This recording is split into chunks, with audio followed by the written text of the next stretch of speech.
Court of Kenya made a final decision that the BBI Constitution of Kenya Amendment Bill of 2020 is unconstitutional. Gentlemen, I'll start with you, Charles.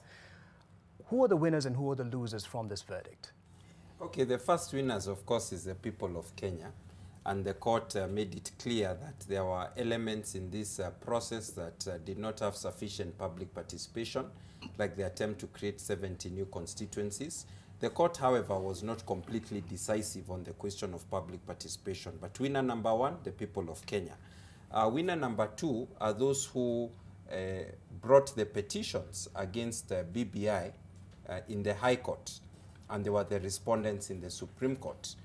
They succeeded in their case, and they are winner number two. Winner number three, I would say, is the political team that has been opposed to the handshake and the building bridges initiative process. That is the team that is now coalesced under the Kenya Kwanza coalition. I think those are the winners as I see them.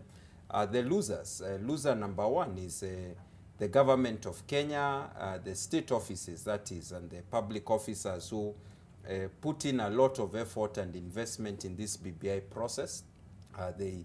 They advised the president. The president was one of those people who took this action, and their loser number one. Loser number two, I think I would say, is the handshake partners, Uhuru Kenyatta and Raila Odinga. They invested a lot of political effort, resources, and so on getting BBI to pass, and they did not succeed. So I would say those are the main losers. And of course, losers number three, I would say, would be those who were very strongly supporting the BBI process among politicians, the political class, because they have been left with egg on their face. Ahmednasir, you mentioned a figure earlier in terms of what was put in to this process, and some have said peg the figure at 20 billion. For you, who are the winners and the losers? I think for me, the obvious winners, winner number one was the judiciary, the courts, right from the High Court, the Court of Appeal, and the Supreme Court. I'm one of the people who always say that the judiciaries have some challenges, which I think is fairly obvious. But I think the biggest winner were the courts. I mean, especially the way the High Court, asserted itself. Nobody thought this could be stopped. I mean, everybody thought that because Uhuru and Raila are together, and the whole country, completely crushed, nobody thought it could be stopped. So when the High Court stopped it, then the Court of Appeal affirmed it. Then lastly, the Supreme Court, despite, the division they have shown, sort of, upheld the main components. I think we have shown how strong our judiciary has become in terms of this kind of issue. And I think the second winner, in my view, was the Constitution of Kenya.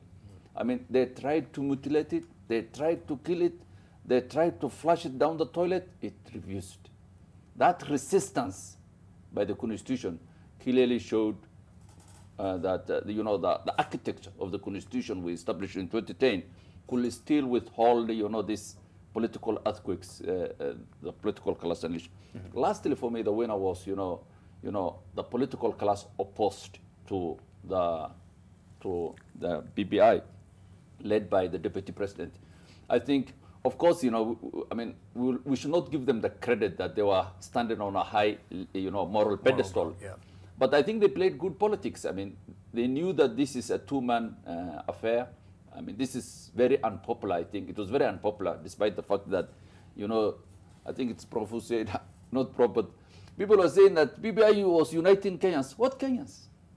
And which Kenyans did BBI try to unite? BBI was a very divisive political enterprise by the president and the deputy president. So those who stood up, when everybody else is scattered, I think those who are the big winners. Who are the losers? Loser number one is the president. Loser number two is the president. Loser number three is the president. Yes, he took a gamble that was completely unnecessary. I mean, when you are in the, the president is taking fights that he should not take when he has a year to his end. I mean, he should be sitting on a rocking chair and see the sun setting. I mean, these are not the time he should be fighting this kind of wars.